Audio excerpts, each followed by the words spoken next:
survived it. It's just that simple. You were meant to.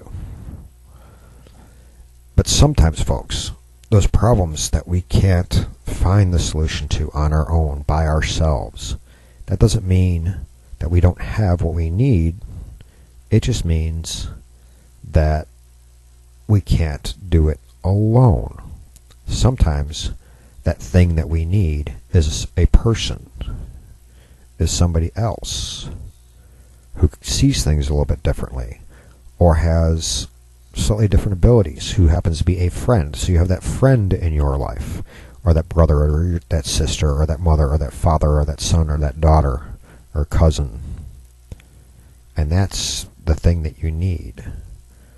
You have your mouth, or you have a way to write, or some other means to communicate, and ask for that assistance.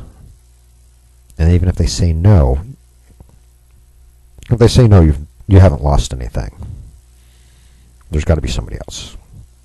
But the powers that be, the gods and goddesses, do not let us endure anything that we cannot handle. Just that there are some things we're not meant to handle alone. Doesn't mean we can't handle it.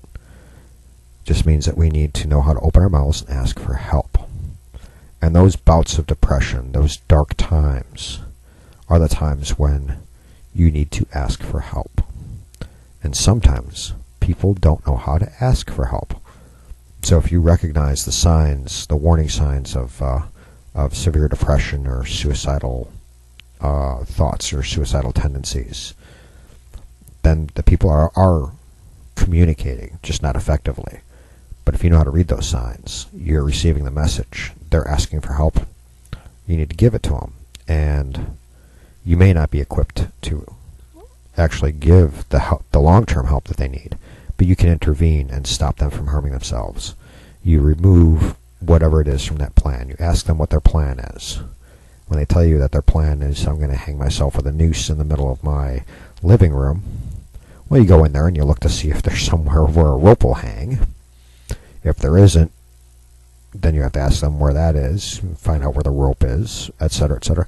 And you remove that from their ability to get their hands on it, at least until you're past the crisis point. You don't keep them from having those things forever, just until that crisis point is passed and they're able to talk to somebody.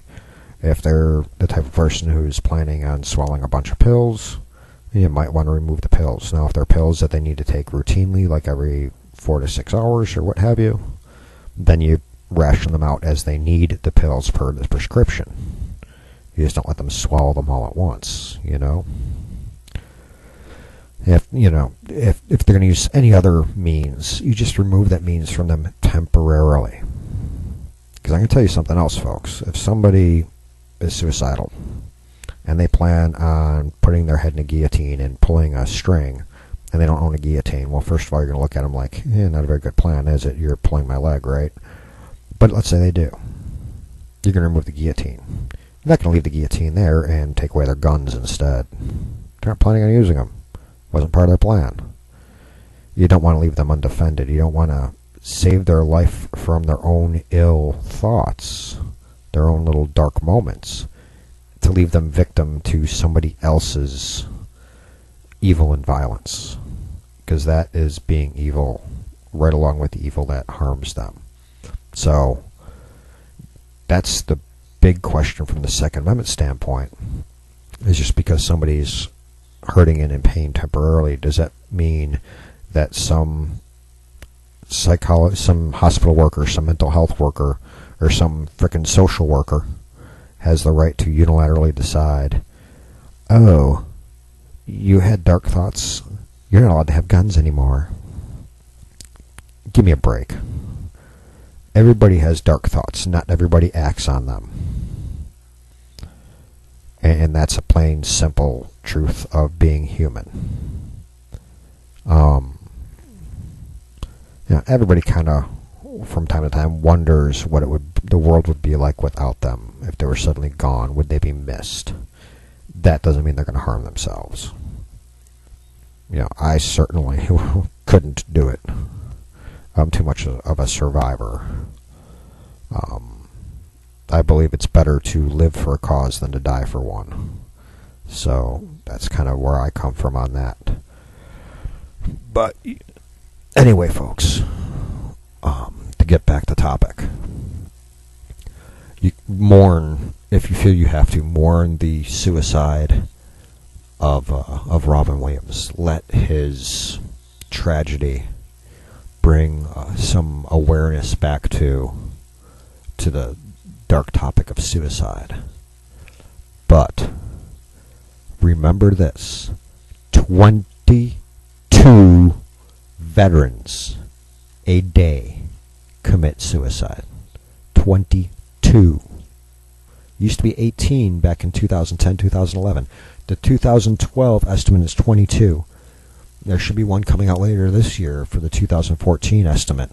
It's probably going to be higher, despite all the money they're throwing at the VA.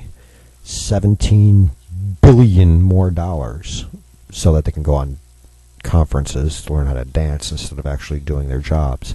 But most of these people are bureaucrats. This money isn't going to people who are actual mental health counselors, LPCs, which is licensed professional counselor, people who have master's degrees in psychology, who are licensed to actually do something and help people.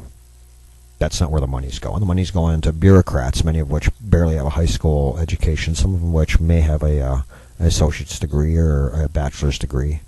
But even if they do, it sure as heck isn't in mental health.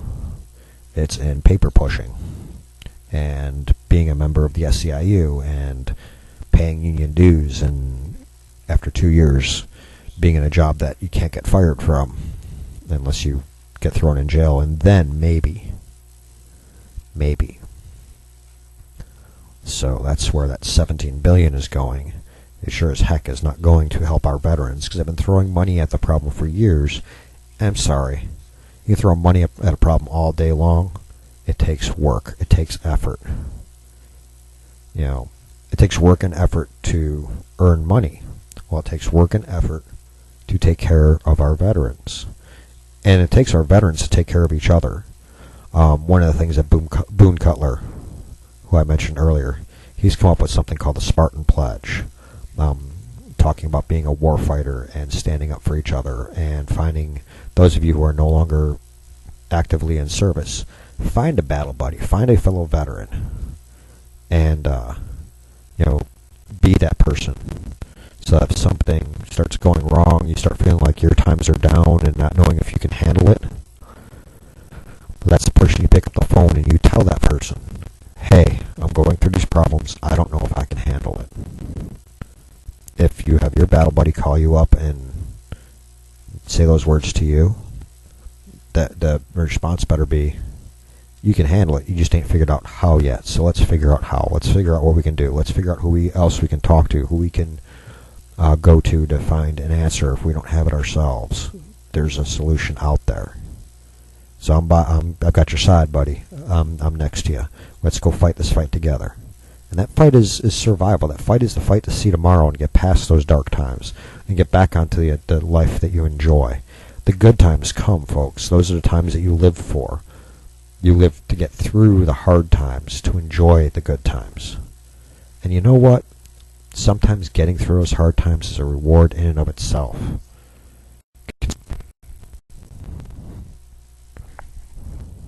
So, that's my kind of speech, given everything that's happened with Mr. Williams and what came to light over that. And like I said, folks, it's dark times, especially for people who live and breathe by what's going on with celebrities. I know it's gonna kind of suck, but the good thing about celebrities is they're already kind of immortalized. You can go and watch their movies or listen to their records or whatever over and over and over again and kind of bring them back into your life if you need that void filled. But those 22 veterans a day, those people fought for your life, fought for your freedoms, fought for the ability for those Hollywood celebrities to be able to make their movies and make their wealth and be able to entertain people without the government telling them, you can't say that, you can't make that movie, you know, you can't go on stage and say those things on stage, they can't be censored. So a veteran stood up and fought for that. They fought for our Constitution. They fought for the freedom and liberty and pursuit of happiness of all Americans. And they fought many times in other countries because those countries not only did not agree with our way of life, but they were being tyrannical towards their own people, as well as threatening to try to put their own brand of tyranny on to our country. And they had to be stopped. And these veterans did that. They lived through, some of them, horrors unimaginable. I could describe things that if you're not a war veteran, you might sit there and think, it's like this on the TV or in the movies. Well, let me tell you, most, if not all, TV and movies don't get it right. I've seen some that come close, but not quite. And watching a movie, you don't get the smell. You don't get the feel. You don't get the dust in your eyes and everything else. So you really don't know. And the emotional impact of a movie is not the same as being there and watching your fellow soldiers get turned into a red mist by an explosive device or a rocket. So they've lived through horrors unimaginable. Well, if they've lived through that, then it should be a piece of cake to live through the peace, right? Well, not necessarily. And so, yes, while it's tragic that Robin Williams took his own life, or according to the reports, the initial reports, as that's what everybody thinks may have happened. We'll find out when the autopsy comes through if that was truly the case. But as tragic as that one lost life is, think about the 22 a day. That's every day, on average, of people who have given so much more and experienced so much worse, that have done so, and they fought for you. And they need our help now. So what are you going to do to stop those 22 veterans from killing themselves today, or the 22 who will attempt it tomorrow? What are you going to do to help stop it? And I don't mean you go in and tell them how to live their lives. I just mean they need that ear.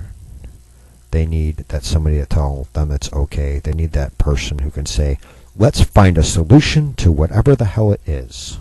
There is an answer. There is a solution. Let me stand by your side as we go find it. You have the strength to do it. Let me be the one who stands here and reminds you how strong you are. You faced whatever. You faced the Taliban in Afghanistan. You faced Saddam Hussein and the Fedayeen Saddam and Al-Qaeda in Iraq. You faced Slobodan Milosevic and his jackwagon genocidal jerk-offs in Kosovo and Bosnia. You faced Ho Chi Minh and the Viet Cong in Vietnam. You faced Noriega's forces down in Panama.